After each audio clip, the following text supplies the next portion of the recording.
Continuous আমাদের ministry of foreign affairs, আমাদের প্রবাসী কল্যাণ মন্ত্রণালয়, আমাদের সিভিল এভিয়েশন বিমান, আমরা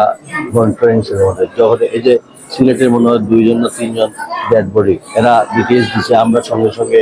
এমবাসিতে পাঠিয়েছি, তাদেরকে সেখানে মর্গে রাখা হয়েছে। এখানে কিছু প্রসেসিং এর ব্যাপার আছে, তাদের দেশের যে রুলস সেই রুলস অবজারভেশন করে আমরা আমাদের মিনিস্ট্রি এবং আমাদের ফরেন মিনিস্ট্রি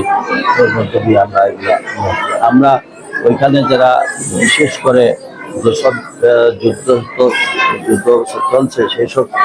আমাদের প্রবাসী কল্যাণ মন্ত্রণালয় এবং আমাদের এমবেসিগুলো মানে প্রতিনিয়তই মনিটরিং করছে এবং আমাদের সাপোর্ট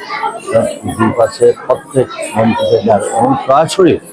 এই ব্যাপারে মনিটরিং করছেন আমাদের মাননীয় প্রধানমন্ত্রী। হ্যাঁ, এটা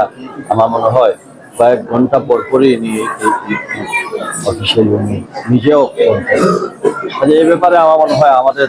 পক্ষ থেকে, সরকারের পক্ষ থেকে সর্বাত্মকভাবে